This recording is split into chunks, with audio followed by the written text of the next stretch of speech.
This week, a triple shooting in the Bronx leaves 3 people dead. Plus, a shocking murder in a high-end resort in the Hamptons. And Shot fired, I'm hit. a New York State trooper is shot during a traffic stop on Long Island. Right now, Fox 5's Crime in the City. Here are the crimes across the 5 boroughs. For our first story this week, we begin in a subway station on Coney Island, where a 54-year-old man was stabbed in the back and killed. Another deadly attack in the subway system. This time, a man was stabbed to death while waiting on the platform at the Coney Island Stillwell Ave stop in Brooklyn. Fox 8's Stephanie Bertini joins us live from the scene. And Steph, police say that this all started from some sort of dispute. Exactly, a dispute that ended in a fatal stabbing. It's been almost 24 hours since that attack, and I just checked in with police. It seems they're no closer now to a suspect than they were right after this happened. It makes me afraid. It's very dangerous. Commuters reacting after a deadly stabbing at the Coney Island Stillwell Avenue subway station. It's crazy because I live not too far from here, so I'm here in this station every day, going to work or running errands.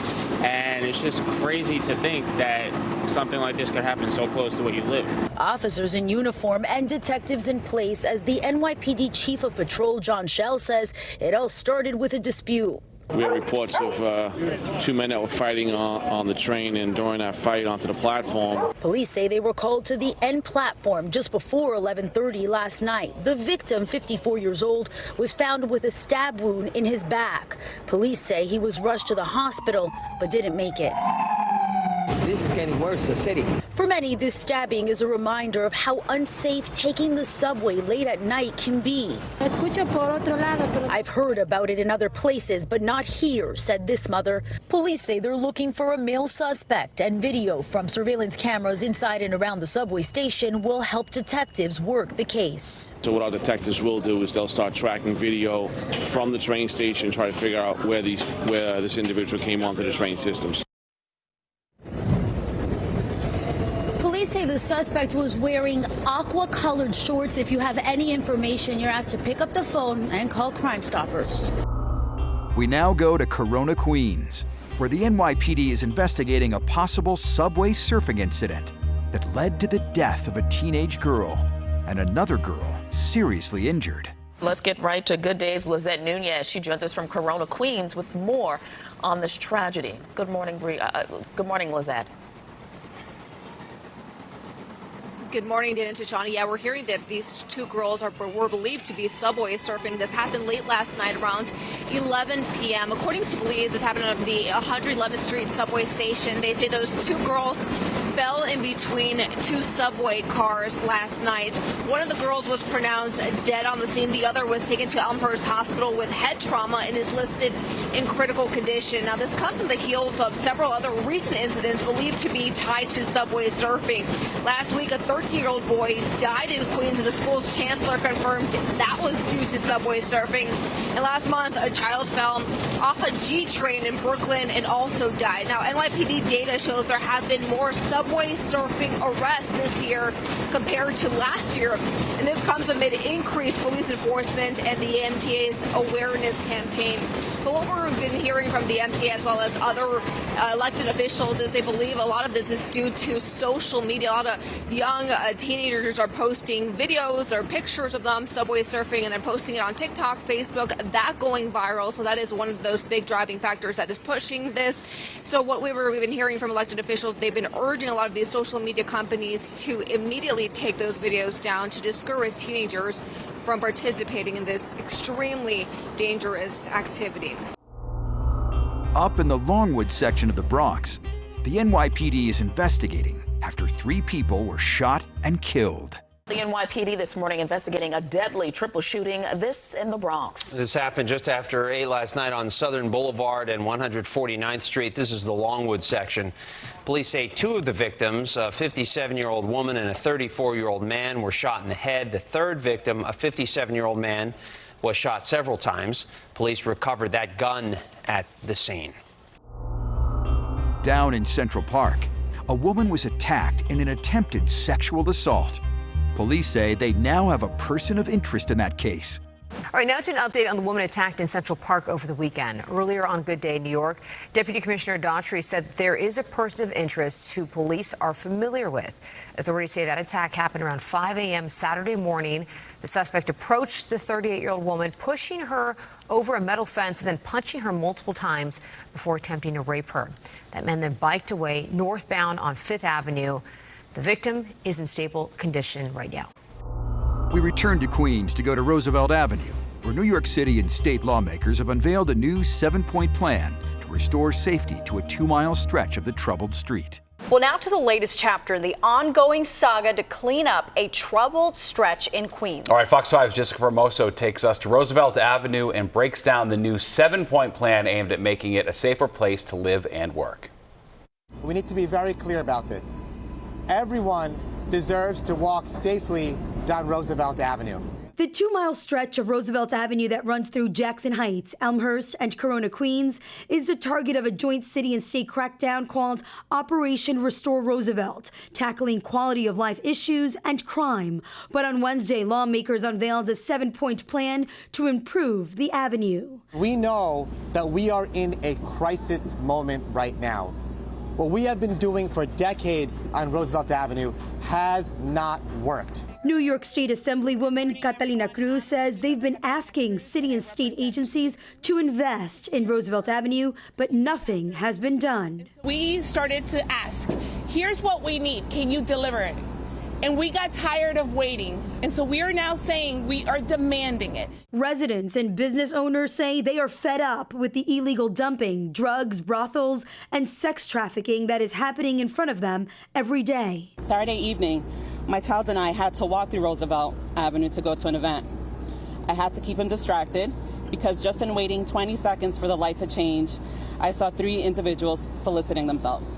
The plan calls for a number of major changes, including more inspections and enforcement by city and state agencies, better lighting under the elevated 7 line, and requiring hotels and massage parlors to obtain licenses in order to operate. Right now, there's no licensing for hotels. That is where criminal activity, sex trafficking, thrives, in unlicensed hotels. Now, in order to move this plan forward, the community leaders say they will need funding from the city or the state, which they hope to get. If not, they will have no choice than to put it in their budget. Back in Manhattan, a federal grand jury may soon issue additional charges against music mogul Sean Diddy Combs, who's already facing multiple allegations related to a federal sex trafficking case. Fox 5 cameras were rolling to catch former Diddy associate Courtney Burgess as he walked with his attorney Ariel Mitchell into federal court to testify before a grand jury, hearing from witnesses about potential new charges. At the October 10th court hearing, lead prosecutor Assistant U.S. Attorney Emily Johnson cautioned that the trial timeline could be affected by a superseding indictment. That would make the case wider in scope and more complex, says attorney and former prosecutor Eric Faddis. So the original indictment that has already been issued lists the charges against Diddy. What the federal government sometimes does when they're continuing their investigation is they'll do a subsequent indictment which is a superseding indictment. It usually amends and replaces the original indictment and adds additional charges. Combs' defense team has repeatedly stated they want a speedy trial. New charges in a superseding indictment could slow that down. The trial's scheduled for May 2025. But if there are charges that add a completely new dimension to this case, which I think it is reasonably likely, that could cause both sides to need more time to do investigation, locate additional witnesses, procure additional evidence. New charges could also bring more people in as defendants, says Faddis. There is a RICO case that is charged against Diddy. That necessarily contemplates a criminal enterprise, other affiliates, potentially other associates who could be roped in to this entire thing. As the criminal case moves forward, the number of civil lawsuits against Diddy continues to grow. Now there are more than 24 accusers alleging they were drugged and sexually assaulted. This week, a federal judge ruled that a woman identified only as Jane Doe, who claimed Diddy allegedly raped her, must file paperwork with her real name by November 13th, or the suit would be dropped. even though the allegations might be private and sensitive, the general rule is to have that individual identified, and that's what the court is ordering here. Former Diddy associate Courtney Burgess came out of court with his attorney Ariel Mitchell after testifying before the grand jury. We both was in the music business for 30 years together. Just to give testimony to the grand jury, he was subpoenaed by the court. So as we all know, if you don't answer a subpoena, the marshals will come to your house as they came to his house, and they will bring you here. Now, Combs, through his attorneys, has categorically denied all criminal and civil allegations. The U.S. attorney had a no comment on whether a federal grand jury is hearing new witnesses and evidence against Combs. But sources tell me charges may be just a couple of weeks away. We now leave the city for Long Island, where a New York State trooper was shot during a traffic stop on the Southern State Parkway in Nassau County. We're following this story developing this morning. New York State police are searching for a gunman who shot one of their own troopers on the Southern State Parkway in Nassau County. The trooper is now hospitalized. Good Day's Lizette Nunez live at Nassau University Medical Center in East Meadow, where he is recovering. Lizette, good morning. Good morning, Robert and Tashani. Well, it's still unclear what exactly led up to this shooting, but as far as the trooper goes, he is in stable condition. He is still recovering here at the hospital. So let's give you a timeline of how all of this unfolded. It was right before midnight. That's when the shooting took place. This was near exit 17 of the Southern State Parkway in Malvern. A trooper was shot in the leg and was able to get the license plate of the suspect. State police says they were looking for a black Charger with a custom Mac gray dual exhaust tips. The car has temporary New Jersey plates reading 99763T. Investigators say the driver went westbound after the shooting. And here is some of the audio as the trooper called for help. Shots fired, I'm hit. Westbound Southern State right before exit 17. Coming down 1026. You have any injuries? I think my kneecap's broken. So the trooper was taken to Nassau University Medical Center, where he has non-life-threatening injuries. Once again, he is in stable condition right now. State police is urging the public for help. So if anyone happened to witness this shooting, please give police a call. And finally, we end in the Hamptons, where a woman was found dead inside a high-end resort and spa. The suspect in this case was also found dead in an apparent suicide. Fox 8's Jody Goldberg has the latest on the investigation, plus new details we're learning about the woman's identity. Investigators spent the day carefully canvassing the property of Xiao Sugiban House in Watermill after they say an employee found 33-year-old Sabina Rosas of Brooklyn murdered inside a guest room right behind these gates. She was beautiful, talented. She really lit up a classroom like nobody else. Liz Phillips was shocked to hear about Rosas' death. She shared these pictures of her mentee, who was also a former student of hers at SUNY Purchase. In a phone interview, she says Sabina, who is from Tajikistan, used her family name, Koram Del, for her portfolio. And she tells us they were supposed to meet on Monday, but she never heard from her. I just started to call her in the afternoon at 2. When are you coming? What time? What's going on? Phillips says Rosas always enjoyed spas. The Japanese-inspired wellness resort that's marked by a big Buddha statue out front prides itself on relaxation and seclusion, not murder and mystery. We saw a whole bunch of police officers over there most of the day. I would say probably about 12 just lined up along Montauk Highway. Obviously, a morgue truck came up. Longtime residents who live nearby want to know who's responsible. The murder is a topic of conversation in the Hamptons, an area that's hardly ever the center of a crime scene.